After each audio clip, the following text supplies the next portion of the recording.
is tomorrow night, 8 o'clock. Lots of programs. Check your emails for all details. And I look forward to seeing you all there. Okay.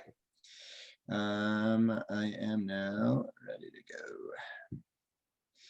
All right. Good evening. Welcome back. It's Monday night. Tonight we're going to do part 2 in our series. Our series is tackling laying the groundwork for the development of the state of Israel. All of the things, not all of the things, obviously, many of the things that went into creating the state. What is the background of this? We started with the early 1800s last week and the Musar movement, seeing how the Jewish people were splintered into many different groups.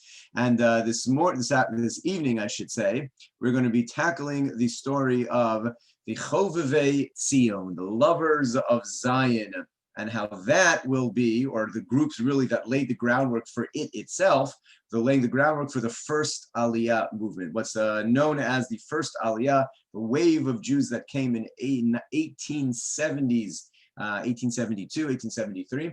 But there's much that went in 1882, excuse me, much went in before that. And we'll be taking a look at some of those things tonight.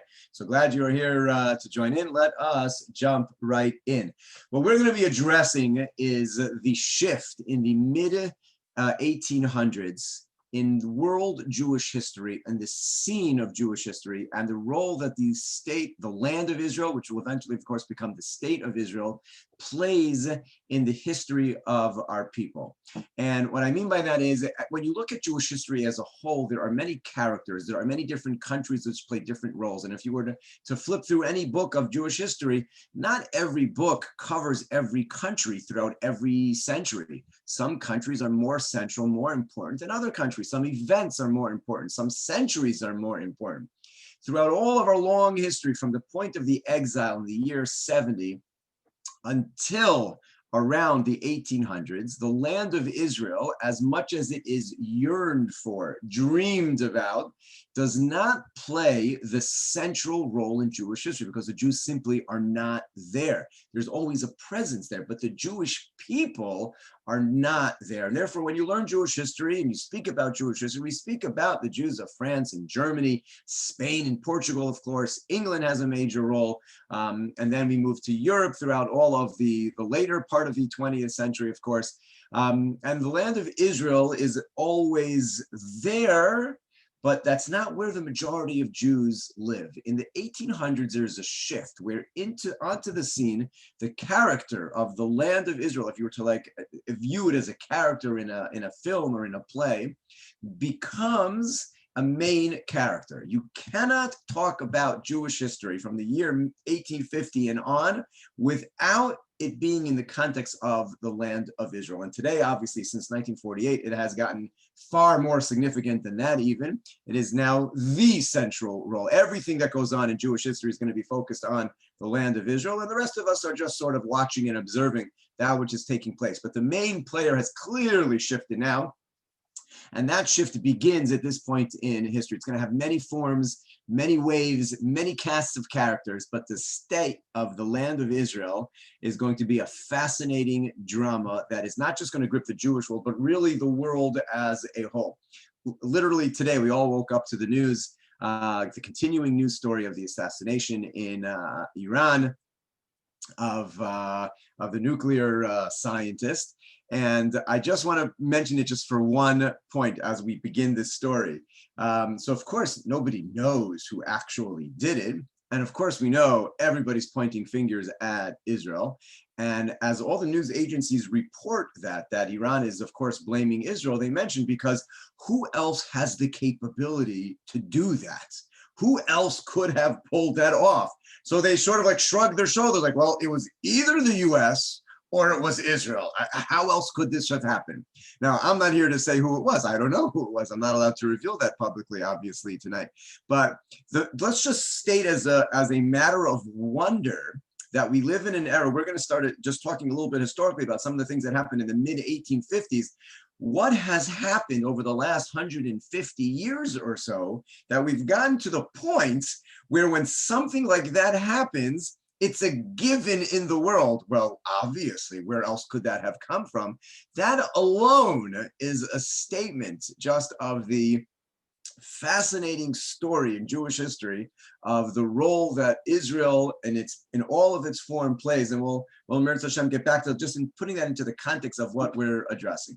Let's start from the beginning. The idea of the love of the land of Israel. That idea, a love of the land, dates way before any concept called Zionism. That dates all the way back to Avram Avinu, as we've been reading about in the parshas that we're reading about in Sefer Bereshis.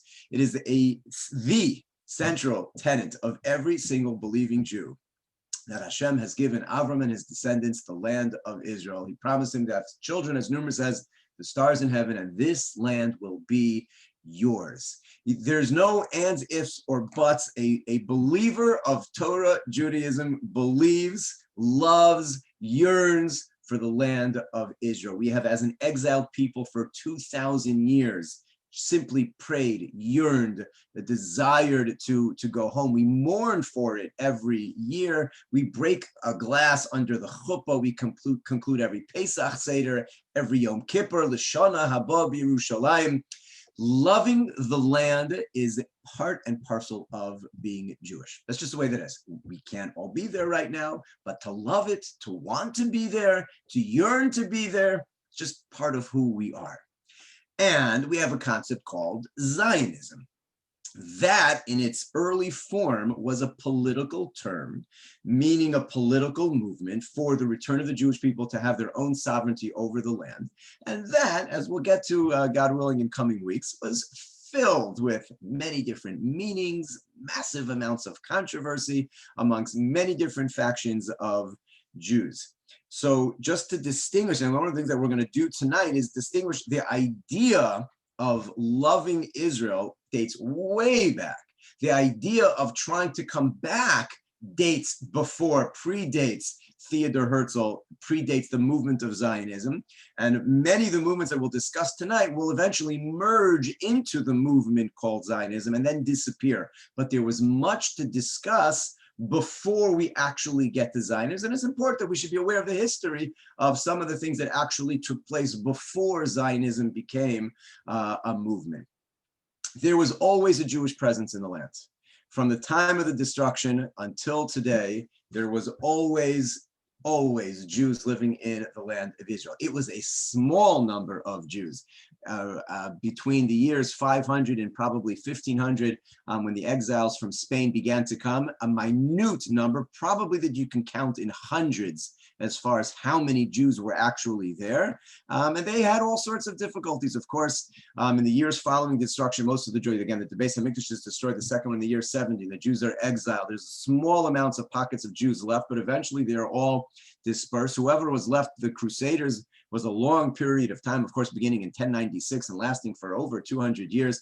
That just destroyed the communities that were in the land of Israel. So that when the Ramban, the great Nachmanides, arrives in the land of Israel in 1267, fulfilling his lifelong dream to settle there. They just redid his shul. Those of you who have been in the old city recently, the beautifully redone Ramban shul, right there in the center of that plaza in the old city. He arrives in 1267. He cannot find a minion of Jews in Yerushalayim. He has to import Jews from Tzfat up north just simply to be able to have a minion in the land. People, Jews, yes. Large amounts, no. That begins to change in the mid-1500s with the exiles from Spain and Portugal. Of course, the expulsion from Spain, which was followed in 1492, followed 5 years later with the expulsion from Portugal. Hundreds of thousands of Jews are set out to the road. Where did they all go when they left Spain and Portugal? So they settled throughout Europe, and of course, many of them made their way to the land of Israel. And they settled in two major areas, one in Tzfat and one group in Yerushalayim. That was one of the many periods in Jewish history where the Jews were convinced that redemption is at hand. We could have an entire series of lectures on all the moments in Jewish history when large groups of Jews were convinced Mashiach was about to come. This was one of them. It was just a disaster of an experience, of course, for a large number of Jews. The Jews in Spain had been there for 800 years, prominent, and here they went through this calamity. And if it weren't for the world wars of our century, we would still be talking about that as possibly the greatest tragedy in Jewish history after the destruction of the Beis HaMikdash. And many then returned to the land of Israel. And that gave them a sense of maybe that was the meaning or the purpose of this. We are always looking as people for meaning and purpose behind our calamities and tragedies that we experience. There was an episode in the early 1530s where Solomon the Magnificent had given one of the Jews, one of his officers, like control of the city of Tiberia. And many of the Jews took that as this momentous occasion where a Jew was in control of a city in Israel. They literally thought that this was going to be it. We spoke about this when in the great Smicha controversy, where there were a number of rabbis who tried to recreate Smicha, to actually give Smicha, to recreate a Sanhedrin and a high court, and many other principles. At that point, the Turks are in control of the land, and for more or less, the Jews really did not have a great existence there. They were persecuted and discriminated against. And because it was a group from Spain and Portugal, from that point, from now the 1500s, for the next 200 plus years, the Jews in the land of Israel are almost exclusively Sephardim, meaning the Jews that had stayed from the time of the destruction were just Jews. They were the Jews they weren't Sephardim, they weren't Ashkenazim, they were the Jews who were there from the time of the destruction. But now there was this major influx, major is numbering in thousands, and maybe tens of thousands, but not more than that, in Tzfat and in Yerushalayim. And now it's a Sephardic community that settles into the land of Israel, and it is almost exclusively Sephardic until the late 1700s. In the late 1700s, the Ashkenazim begin to arrive, and they arrive in the late 1700s from two diverse camps, but what they shared was a religious and mystical motivation, and that was the coming of Mashiach. The two groups are the Hasidim and the Misnagdim. The Hasidim, of course, we're familiar with, founded by the Baal Shem Tov, and the Misnagdim were primarily the students of the Vilna Gaon, who were, Misnagdim means to be opposed to. They were the groups opposed to the Hasidim. We've spoken about this at length in the past as well. These two groups of Jews literally fought tooth and nail about the soul, over the soul of the Jewish people. The Misnagdim, those who were opposed to the Hasidim, believed that the early Hasidim were going to destroy Judaism, that they had become almost an idolatrous sect. They had changed too much and were too focused on belief in the Rebbe rather than belief and praying straight to Hashem.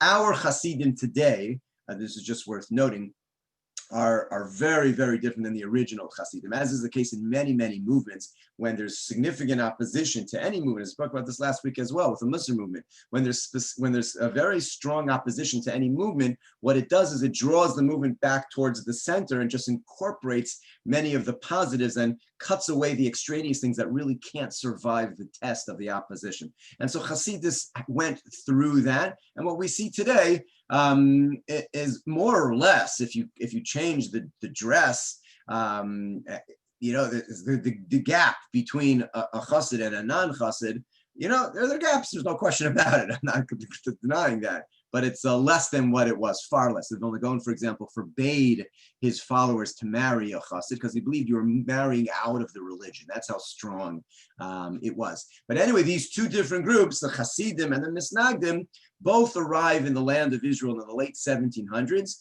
and they were both driven by messianic feelings that it's time to, so to speak, force the hand of heaven.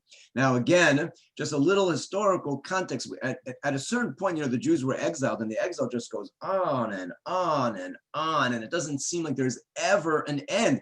What's going to happen that's ever going to change the status quo? How many hundreds of years do we go through this exile? And there was this sense of what's known in Hasidic works as the isarusa dilatasa. We have to inspire or arouse from dilatasa, means down here, and that will cause an arousal up in heaven. Meaning we can be the cause down here if we'll take the first step that will, so to speak, force God's hand to hasten the coming of Mashiach. The Hasidim, of course, were led by the Baal Shem Tov, who himself tried to make it to the land of Israel, but he never succeeded. He was quoted as having said from heaven, they stopped him from being able to come. One thing happened to another. He wasn't able to make it. There was a legend that they say about the Baal Shem Tov trying to get to Israel. He was stopped by a group of bandits along the way, as travel in those days was filled with such episodes. And he tried to bribe them. He offered them a half of his share in the world to come if they would take him and escort him to the land of Israel. As the legend goes, as I say many times, the legends we have they say a lot about the person who the legend is about. Can't verify whether or not that did or did not actually happen. In any case, the Reb Baal Shem Tov never made it. Does not make it to the land of Israel, but his brother-in-law, Reb Gershom Kitover, does arrive.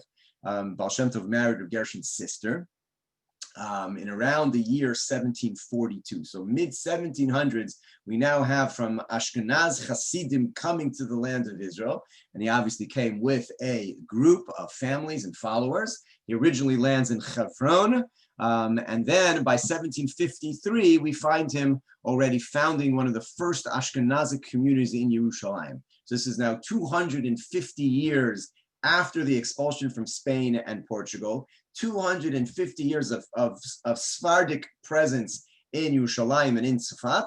And now we have, in the late mid-1750s, the first Ashkenazic community is being founded. Reb Nachman of Breslov, another of the Hasidim, will make an appearance about 40, 50 years later, in the late 1700s. He does not stay long. He eventually returns to Uman, as many are familiar with where Reb Nachman is buried. But legends of his presence in the land of Israel and stories about him in the land of Israel spread throughout the Hasidic world, and that was a big draw as well. And Hebron becomes a strong Lubavitch community. The Hebron community will, of course, go through many tragedies along the way, but in the mid-17 and late 1700s, it became a strong Lubavitch Hasidic community. So the Hasidim begin to come. The Misnagdim, as I mentioned, the students of the Vilna Gaon, who, I don't know if it's not coincidentally, but similar to the Baal Shem Tov, he himself did not make it. He also set out on the journey to go to the land of Israel and did not make it. We have records of him attempting to go and records that he never made it and turned back.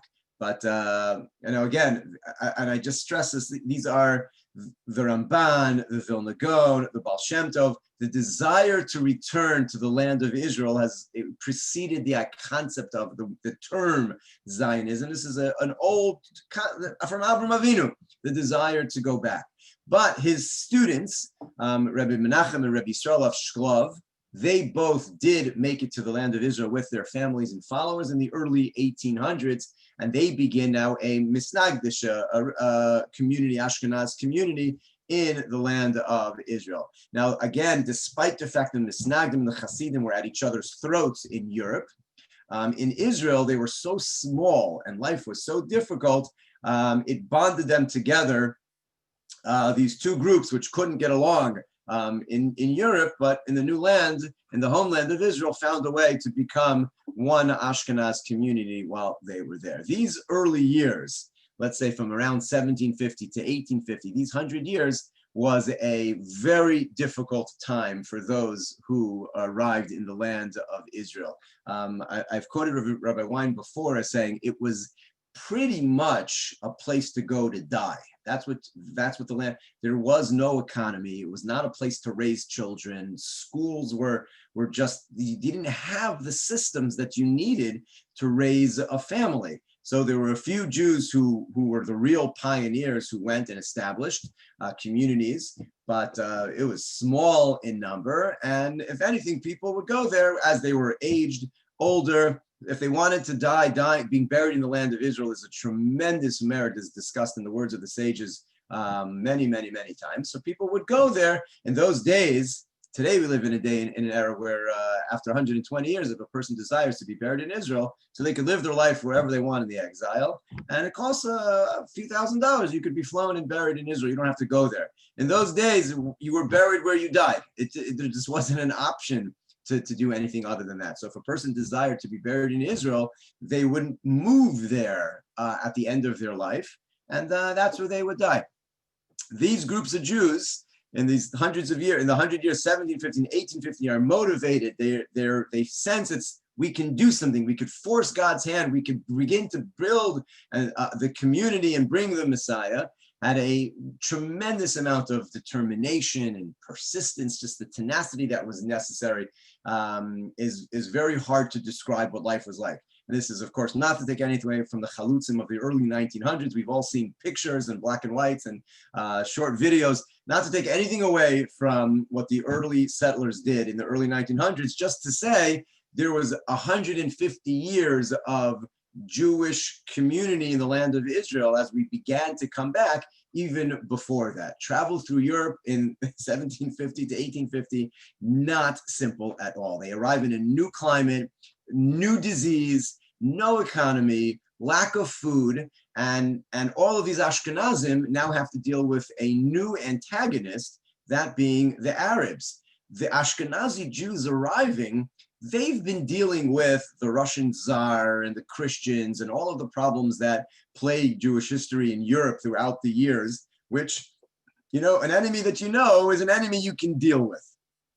And they arrive in the land of Israel, and it's under the Ottomans. And for most of these Ashkenazi Jews, this is a whole new world of addressing all the challenges that exist, where all of a sudden the Jews arrive, just like today, just on a much smaller scale. Why are you here?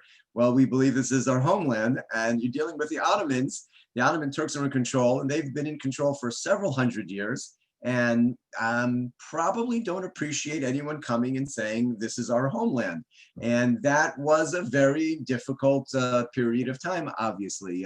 The stories that are told of clearing rocks, again, this we're familiar with from the Chalutzim. It was a land that was inhospitable. It required so much work just to be able to get anything out of it. There were specific events which were disastrous. For example, there's a cholera epidemic in Tzfat in 1816, which was shortly followed thereafter by an earthquake, literally destroyed the city and took hundreds and hundreds of lives.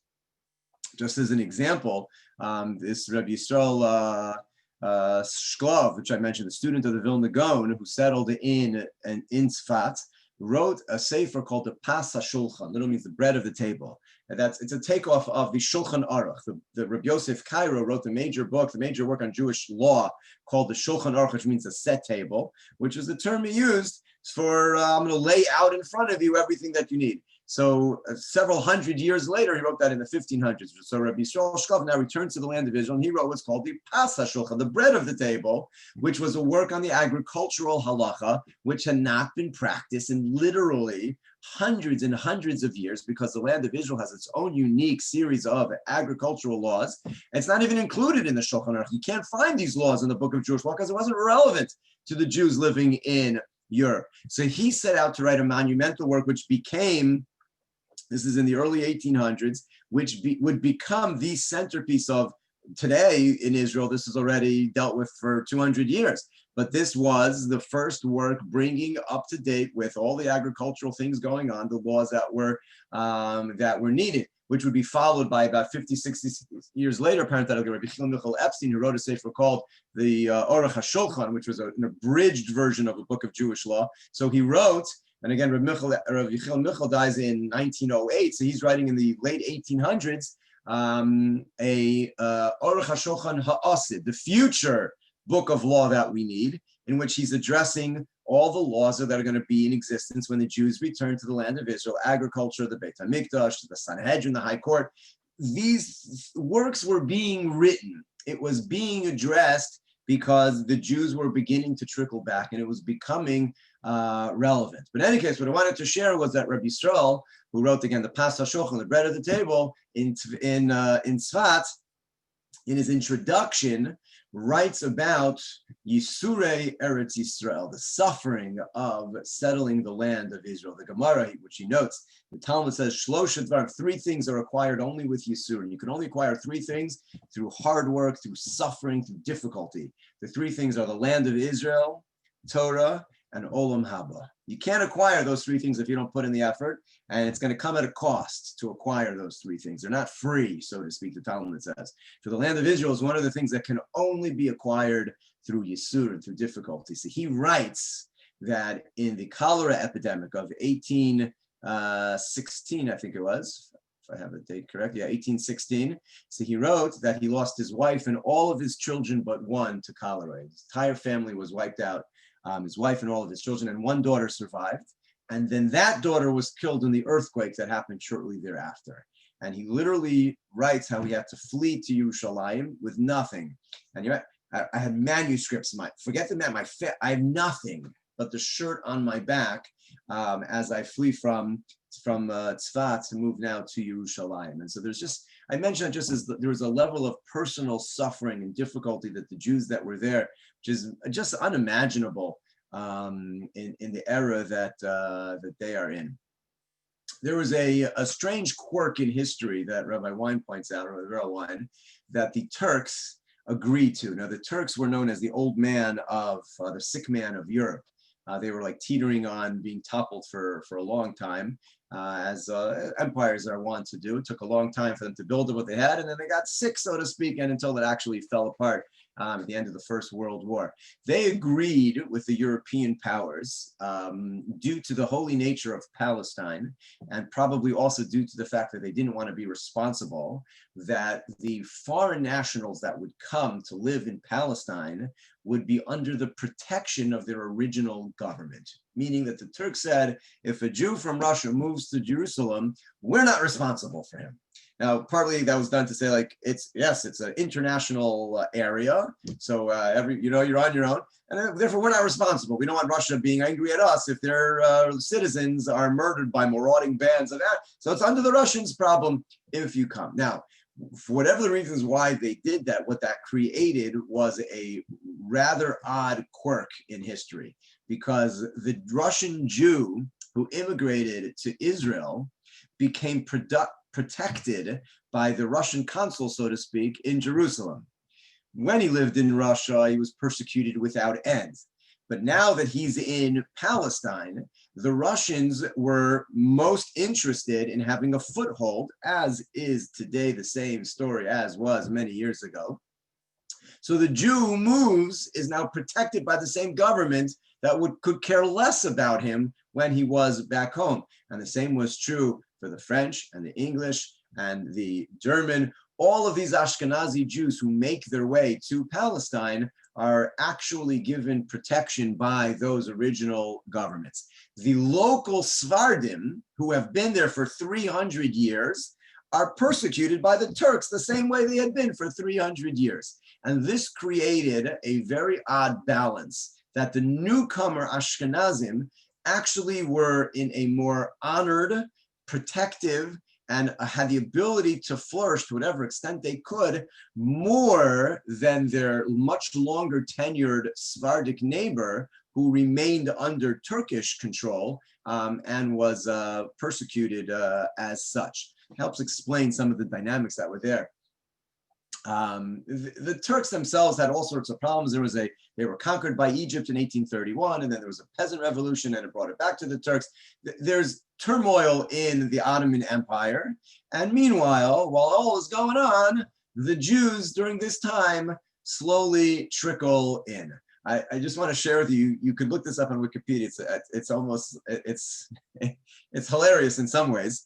Between the years 1838 and 1876. If you look up population of Jerusalem, so on Wikipedia, they will report 18 different census reports that were taken between those, so 40 years or so, just under 40 years. Now they have 18 that actually have information. Sometimes there were Jews, Arabs, and Christians living in Jerusalem at the time, so they don't always have full information. 18 years from different places, all sorts of different reports. Some are official Ottoman, some are from British observers, some are from this one, from that one. Reports of the population in Yerushalayim. The total population ranges from 11,000 to 36,000. This is again between the years 1838, 1876. Just as a point of reference, the city of Hampstead, or the town of Hampstead, if that's whichever is the right way to say it, has approximately 7,000 to 8,000 people in it. And Côte St. Luc has about 35,000. Those are the numbers today. If I have the numbers correct when I moved in, that's what I remember people telling me. So like, that's what we're talking about. The total population of Yerushalayim is somewhere between 11,000 and 36,000 during those 40 years. Of the 18 different census that we have the reports of, 9 of them report that the Muslims were in the majority. 9 of them show that the Jews were in the majority, and the range as to how much were in the majority shifts back and forth to whether or not the Jews were in the majority by 6,000, 7,000 more, whether or not the Muslims were. So what do we know about that time? We know nothing. All we know is that it was clearly not clear who had the majority. Depending on who was doing the census and what agenda they had, we clearly get different numbers. We know there's around 30,000, give or take, people in Yerushalayim, and it's somewhat split between the Muslims and the Jews. Beginning in 1882, which is the first wave of Aliyah, as it's defined, the first official Aliyah in 1882, which follows, we'll talk about that, the first wave in a subsequent class more in depth, but in that's when the Russian pogroms then really kicked off a mass immigration. 15 to 25,000 Jews come in that first 1882, 1883. Beginning then until 1967, so within the next 80 years, the population of Yerushalayim will explode to over 260,000 people. We go from about, again, 36,000 in 1876, 1967, a little bit less than 100 years later, we're at 260,000 residents of Yerushalayim. And beginning in 1882, there will never again be a census that puts the Muslims in the majority. When the Jews begin to come in 1882, it's a clear Jewish majority in Yerushalayim, with nearly 200,000 of the 260,000 by 1967. And we're double the number of Arabs very shortly after 1882. So the shift in Yerushalayim, again, always with Jews there, but it was a very small community, even in the 1500s when the exiles from Spain and Portugal came, several hundred, maybe 1,000 or so Jews in Yerushalayim, maybe. And that number stays around all the way through the 1800s, in which even in the censuses that had us in the majority, we were 8,000, 9,000, 10,000. Beginning in 1882, that explodes and gets us to where we are today is, well more than that. But again, already by 1967, 200,000 Jews are in Yerushalayim. It's hard to know the validity of the census, but in 1850 as a whole, there were about 350,000 residents, with only about 14,000 about Jews in 1850. How did these Jews survive? How did they manage in this during this time? So it was actually impossible for them to support themselves. It just wasn't something. There wasn't the economy. They didn't have the ability to farm. They didn't know what they were doing. It wasn't feasible. Rabbi Wein jokes. I quote him often. I apologize. I'm not sure if I even have to apologize for that, but he's my Rebbe again in Jewish history. Jokes that it was divinely inspired that the land of Israel should not be able to self-sustain until the redemption happens. Because if it were true that you can earn a good and easy living in Israel, like what would we still be doing here? Everybody would be back. And it's not right, the time isn't there for the full redemption yet. So God has ordained, so to speak, that you cannot survive there either. Now again, we're looking back 2020, things have even just 10, 15, 20, 30 years ago was vastly more difficult than it is today. I'm not saying it's easy today, but that's the way that it's been. It's been a difficult way, and that began from the very, very beginning. Again, he concluded his little, a pun on that existence, that the land of Israel and eventually the state of Israel became the single greatest schnorring apparatus in all of Jewish history. The amount of funds that have been funneled in to Israel to keep the Jews alive there over the last, let's say, 200 years, it makes it the single greatest fundraising apparatus that's ever existed in the Jewish world, maybe the world as a whole, but kind of if we can say that. He quoted a story from Milton Friedman, who was a Nobel Prize economist here in the States. Who was invited by the Israeli government to study their economy and see, what they could do, how they can improve. So the story goes that he did his report, he reads through all of their numbers, and basically comes back to them and says, this doesn't make any sense. Your numbers are so far off. It's like one thing to run a deficit budget, but you can't possibly survive on the numbers that you're showing. He sits down and he says, what are you hiding? This can't work. I know you're hiding something.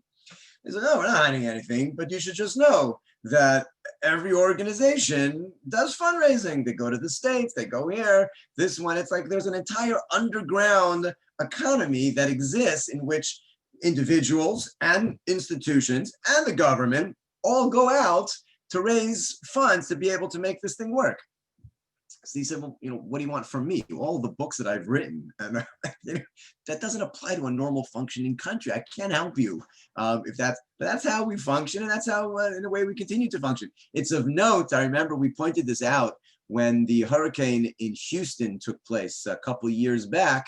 It made the news that the Israeli government sent $1 million to aid the recovery effort to the Jewish community of Houston. It's a big deal because that was the symbolic switch in which money has funneled in a one-way direction since, again, the early 1800s. It has been the diaspora taking care of the Jews in Israel. And that move in which the Israelis sent funds to the States to help them was this seismic shift in how the balance of power is. And it's a big deal. It is a big deal as we continue rolling towards our full redemption, just to see Israel becoming the state of Israel, the modern land of Israel becoming what is. In any case, in those days, we were very far from any money going out of the land of Israel. It was a one-directional funneling. Money went from outside in. It was known as the Chalukah. Chalukah means the division. There was a tzedakah organization. It was basically called the Kupas Rebbe Meir Baal Hanes, which was taken after the great sage from the Talmud, Rebbe Meir. And there were yellow pushkas throughout Europe. Every home had a yellow pushka, and they would collect, pennies would be collected in every home. Every home would give their pennies to the local Rav, the little town, the little shtetl with 50, 80 families. The local Rav would collect from his 50, 80 families and go to the next bigger town. It would go to the next bigger town. Eventually, it'd end up in the big towns throughout Europe, and those Rabbanim would get the money to the land of Israel. Once it would get to the land of Israel, it would be divided there amongst all the different families and organizations in Israel. So that the entire Europe was basically funneling money to the land of Israel. This was an entirely illegal operation. In almost every country in Europe, sending money to a foreign country, particularly to the Ottoman Turks, who were at war in one way or another with most of the other countries. So you're sending money to an enemy country, was completely illegal, and almost every single Rav throughout Europe was liable to be arrested at any given time, which was a dangerous way to live because people have enemies. But that's the way that it worked. It was a terrible system, not just because of the fact that every Jew living in their home country was doing something illegal, which most of the times was fine, but was always something that was in the back of your mind. But it was an intrinsically problematic and unfair way of dividing up money. Now the money comes in. So you could just imagine who's in charge of dividing that up. How do you figure out which organization is more important? Everybody thinks their organization is the most important. Without us, nothing can happen. This family is more important. This family is bigger, more prominent. You can just imagine the problems that this created. So what eventually happened was every group created their own mini Kupas Rebbe Meir Baal Hanes. The Hungarians sent to the Hungarians, and the Russians sent to the Russians, and the Germans sent to the Germans, and then the Hasidim had, and the Misnagdim had. Everybody tried to do it, but that was the system. It was known as the Chalukah, and it was simply the way that the Jews in Israel during this time period were able to survive. Sir Moses Montefiore, one of the heroes of the Jewish people in the early days, arrives in Palestine in 1839. And he is dedicated to promoting Jewish growth, that we can stand on our own, that the Jews that were there would have what they need to self-support. And he came not just wealthy on his own, but he was also the executor of an American Jew by the name of Judah Turo, who many will note from many things named Turo in his memory. Judah Turo had left his estate and wanted it to be spent in Israel, and appointed Sir Moses Montefiore to be his executor. And so he comes and he's going to start spending money to help the Jews become self-sufficient. One of the most famous things that he did, that you all have seen, or those of you who have had the privilege to be in Yerushalayim, is the famous windmill that he built in Yerushalayim, right outside the walls of the old cities in the late 1850s, with a very simple plan of, let's build a windmill. They'll be able to grind their own wheat into flour. They'll be able to support themselves. It works everywhere else in Europe. which of course is a great plan, except we all know already that nothing works in Israel the way that it works everywhere else in the rest of the world. So it was actually, unfortunately, a pretty big failure as a plan of a windmill. There were roughly 20 days a year with enough wind for it actually to be strong enough, because the wheat that grew in the land of Israel was a tougher breed than that which was in Europe. It just didn't really work. I'm sure there's a lot of symbolism in the idea of not having enough wind to be able to crush the tough wheat of the land of Israel, and the meaning that behind that. But we'll leave that. He built a printing press and a textile factory, pouring a lot of money into be able to support the Jews. He begins to buy land as well outside of Yerushalayim.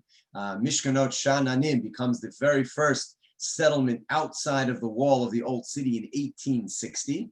Again, so we're in that time period where the Jews are beginning to trickle in. This is still before the first wave of 1882, and which was eventually renamed Yemin Moshe after Sir Moses Montefiore. No one would stay there at night. There are many stories. You can go there now if you go on a walking tour. They'll tell you all about it.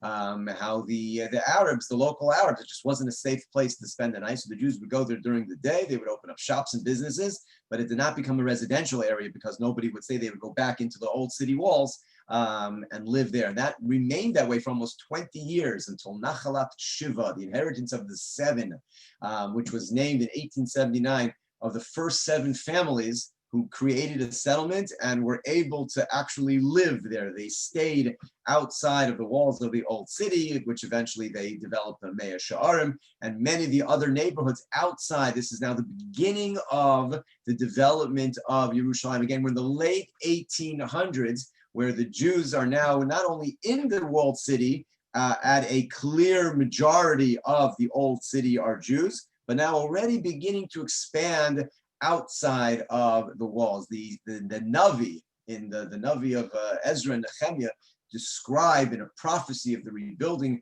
of what it was like building the second Beit HaMikdash when the Jews return, how they would build with a shield in one arm and bricks and mortar in the other, how they needed to defend themselves from the attacks while at the same time trying to lay the bricks. And that's literally what the Jews were doing at this point in time as well, trying to build up these communities and being afraid literally for their lives. In the background of all of this, we get to our topic for tonight. Then we're finishing up with this, so it's already been a while. The Chovevi Tzion. The Chovevi Tzion begins to take hold in the 1860s. The idea that we need to support these Jews. The Jews that have come, they've been there now for a while. It was the late 1700s, remember, that the Hasidim and the students of the Vilna Gaon begin trickling in. It's a steady trickle throughout these 1800s. We already have Sir Moses Montefiore in 1839 beginning to build land, building the windmills, setting up these communities, and many of the other things that we have been learning about. So in the 1860s, or throughout Europe, the idea takes hold that this is something that needs to be supported. The time is right. The Jews have come back. The Ottoman Empire is weak, and we need to support both new immigration, which also goes together with how bad things are in Europe. And it did not begin as an official movement as much as just the inspiration of the people that the time has come to return, and that the Jews that are there are living in an unsustainable system. They have no means of support. And these groups, they were called again Chovevi Tzion, were a mixed bag, a strange mixed bag of supporters. There were very many pious rabbis who were part of it, Shmuel Moliver, the Netziv. There were radical atheists. There were maskilim, who we learned about last week, the secular enlightened Jews, yet Hasidim. It was simply the group of Jews who felt we need to go home. And there were various reasons why the Jews felt they need to go home. And much of it was driven by a religious belief that the land belongs to us. It's our land, and we have the right to return. And we have the theological powers we mentioned before to force God's hand. And listen, now is as good as ever. The exile has gone on and on and on. Now is the time that we need to do it. This is already beginning in the 1860s. By 1881, again, the Russian pogroms will actually officially kick off the first Aliyah, in which we'll have nearly 25,000 Jews come, which was an unheard of number at that time. And this is in the years prior to that. Couple of points. The religious philosopher behind it was a Rav by the name of Tzvi Kalisher. Big Talmud Chacham. If you look him up, you'll see a picture of him, huge kippah on his head, long white beard, the most traditional-looking religious Jew you can imagine in Prussia. And he was a well-published Talmud Chacham. On Shulchan Aruch he wrote, on Chumash, he wrote Perish on the Haggadah, and he publishes in 1862. 1862, this is well before the first Zionist Congress. He publishes a sefer called Drishat Tzion. Drishat Tzion comes from seek out Tzion, or the seeking out of Tzion, which is a takeoff of the phrase of Tzion ein doresh la, which the Navi in cries, no one is seeking out Tzion. So he wrote a book, no, we are, Drishat Tzion, and he laid forth the following philosophy: that salvation, the redemption, which has been promised us by all of the prophets, can only come about in a natural way. We need to do this. We've been waiting around, like waiting. When is Mashiach going to show up? No, enough waiting. We need to make this happen. This is a religious Jew writing in the 1860s. We need to do this. And the way that we're going to do that is the immigration to Israel. It's time to go home.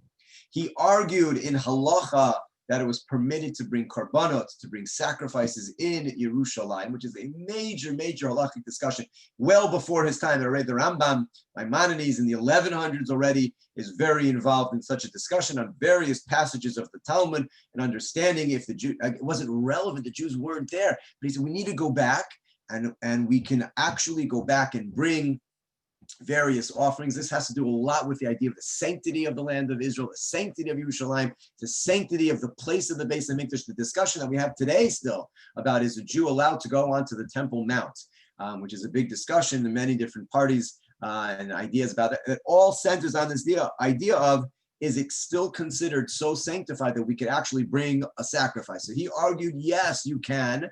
And he said there's no future for the Jews in Russia, which he was a man ahead of his time, 100% correct. All that was going to be brought within the 100 years from the time that he said that.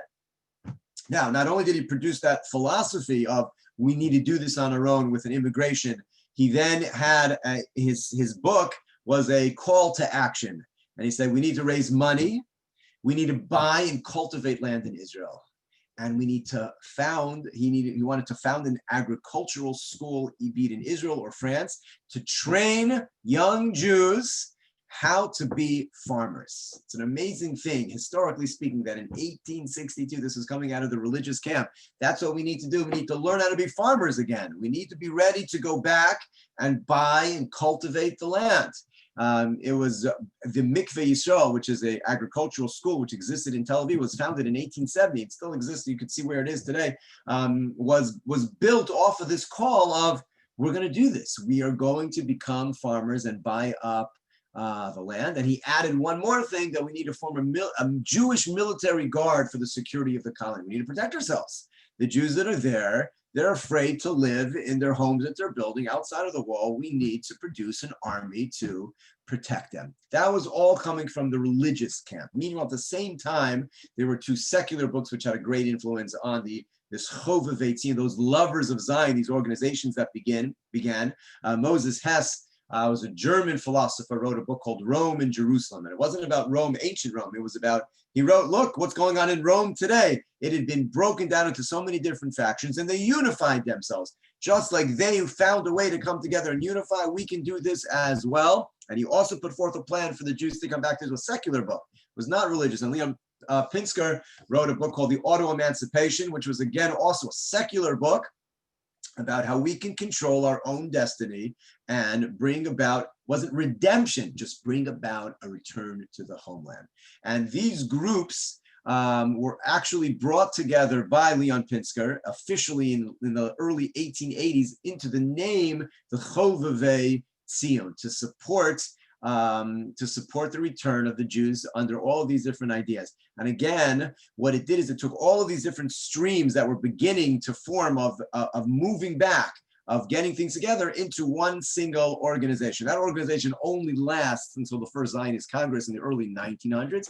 And then that basically everything gets taken over by that and everything merges in. So it only had a short official existence, but it was the product of all the years before it of this idea of the Jewish return. Now, the idea of the Jewish return did not come without opposition, like all good movements have. And the opposition also came from all sides. The reform movement, which was taking hold in Germany, was very opposed to it because of their nationalistic bent of we're Germans. Are you a German Jew or a Jewish German? So the reform movement was, we are Germans. That's who we are. And the idea of wanting to go back somewhere else was antithetical to the belief of their nationalistic approach. They actually removed Jerusalem from all, there are no references to Jerusalem in their siddur. Interesting to note, historically speaking, that's come back. The reform movement has had a major shift. When you learn history and you just see how movements take time and what happens, but in the beginning they removed all of that, and a lot of that has actually come back. But anyway, they were very opposed to the Chovevi Tzion movement of the support to set up our own Jewish army and military and to learn how to be agricultural farmers in the land of Israel, and to raise money to send to Israel and to support immigration to Israel. Wasn't part of their program at all. The religious parties were also opposed to it. Even Rav Shamshon Raphael Hirsch in Germany actually agreed with the reformists that he was fighting that this was a bad idea. And the religious Jews had different reasons for being opposed to it, which were primarily two. Number one is that there were too many seculars who were involved. And therefore the movement itself was losing its sense of religious redemptive quality. It was becoming a secular, irreligious group. And number two, the whole idea of forcing God's hand that we can move redemption along is not a simple idea and was not agreed upon by Jews. When we'll speak at length about the idea of Zionism, there are many passages in the Talmud that has great debate over many, many years, whether or not we are allowed or not allowed to do this. Are we allowed to can we return in mass, or are we supposed to wait? There were many, many Jewish camps, still till today, who believe it's our job in the exile to wait. It's our job to sit here. We're not just here because it's not the right time for me to move it. Not just like, I don't know how I'd make a living. I have other, it's not because I can't come up with a good enough reason to go. It's because I'm not supposed to go. My job in exile is to wait until Mashiach comes to bring me home. That's an approach. There are different approaches. So many were opposed to this original movement. We live in a day and an age. It's, we're blessed to live in the era that we live in, where the state of Israel has existed for over 70 years. This movement back has existed for over 100 years. So history sometimes, answers itself. The questions that were burning questions in the 1940s, are you allowed to go back? Can we go back? Can we set up a state? Those are irrelevant debates to us, where the state exists. The state is, as I started tonight with, is so powerful, is so feared in the Arab worlds, that when something, as I started, happens and they say, who else could it? Who else has the ability to do this? So we live in a day and age where that's the reality of the state of Israel. And almost, I think we're just at about half of the world Jewish population has returned home. So we don't have those debates of is it theologically allowed to move back to Israel. I don't remember ever being at a Shabbos table where that was still being debated of is it appropriate to go back. It's a question of course, half the world Jewish population is back. It's home. We're back in control. What an amazing thing. Is it right for me to go back? Maybe yes, maybe no. We're all still here. So the answer we've all answered is basically no. But it's not a theological debate where we sit down. How many of us would say the reason why I don't move to Israel is because I'm philosophically opposed to it? I've never heard anyone say that. But we're not there for other reasons. But in those days, this was it was a theological, philosophical debate. And that was the opposition that they had. What eventually, of course, happens is the secularists do, in fact, completely take over the movement. This movement, which was with the Netziv, I didn't even really share much. Naftali Tzvi Yehuda Berlin was one of the Rosh Yeshiva of Volozhin, the great Yeshiva of Volozhin. The Rosh Yeshiva of Volozhin was a member of the Chovevi Tzion. It's hard to exactly express what that means. The pinnacle of Jewish religious Talmudic scholarship was a member of this movement because it had religious connotations and religious Jews were part of it. But it was eventually taken over by the secularists. When Herzl begins the World Zionist Congress, all of the Chovevi Tzion basically join into that. And the idea of it being a religious movement falls by the wayside. Now, historically speaking, the significance of that, we'll talk about what happened because of that. But what began as with some religious undertones did not have that when the actual Zionist movement begins. And then, of course, it will come back.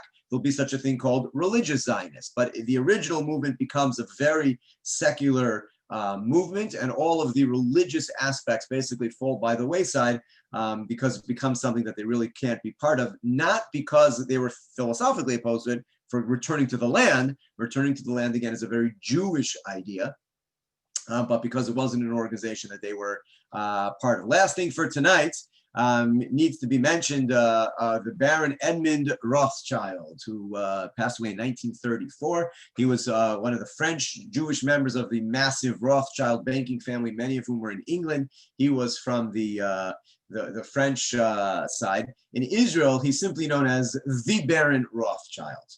But in the world, there were many Baron Rothschild. If you just Google Baron Rothschild, there were several long families, but in Israel, Baron Edmund Rothschild, is the Baron Rothschild. He was a philanthropist and who looked for opportunities to give. And he had a meeting with this Reb Shmuel Mohilever, who was, again, one of the other religious Jews, big Talmidei Chachamim, who were part of the Chovevi Tzion.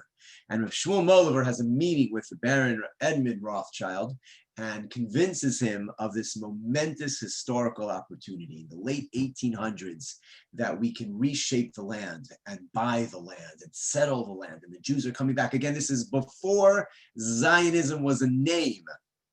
We can grab the moment. And Edmund Rothschild is taken by this. And it becomes his life's work to settle and develop the land of Israel. In Hebrew, he's known as Hanadiv Hayidua, the great benefactor of the land. It's estimated that he spent more than $50 million before he died in the land of Israel, which I looked up. I just plugged in, today. What is $50 million? I chose the day of his death, 1934. $50 million in 1934 is today over $973 million in today's value, in terms of what he pumped into the land of Israel. Rishon LeZion, Zichron Yaakov, Petach Tikva, Binyamina.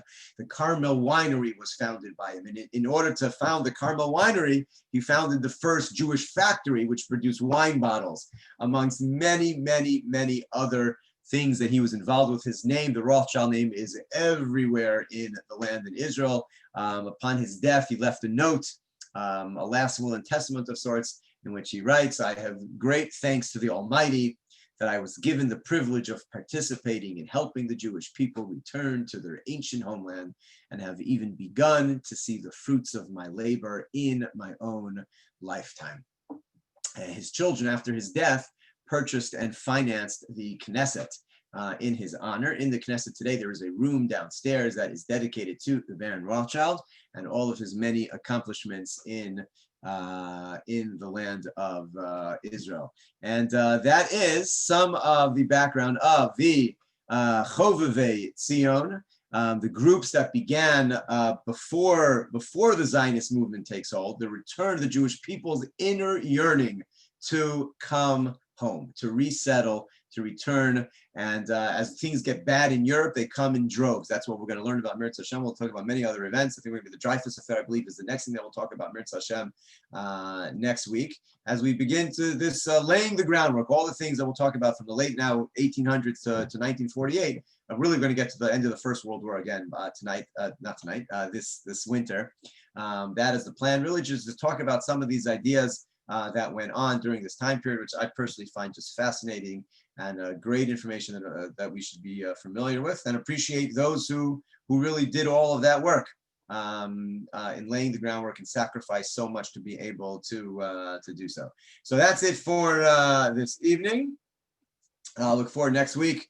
I believe, again, it's the Dreyfus Affair, and I I remind you, we have a number of other things. We have next Monday morning, December 14th, in 2 weeks, our first book club meeting about the Embrace the Possible by Dr. Edith Eva Eger, Holocaust survivor, a psychologist, wrote a wonderful book called The Choice. That'll be in 2 weeks. We have, of course, our Quest for the Lost Flame, which is a Hanukkah virtual escape room. And as I mentioned before, we have next Monday, no, tomorrow night we have our Israel program as well. 8 o'clock, please tune in for that. So much going on. Check out the TBDJ programming website to follow all. It's all in your email. So much fun spending an evening with you. I wish you all a wonderful, wonderful night. Hello. Say thank you. Thank you, Rabbi. Thanks, Great. Thank you. Good night. Thank you very much, It was guys. terrific. Very Thank you. informative. Thank you. Lovely. Thank Thank you you very for the hard much. work for Thank the- you. Yes, Shekoya. I learned a great deal this evening. Thank you. Thank you. Good night and thank you. I learned a lot this week. Wait, okay. I don't know.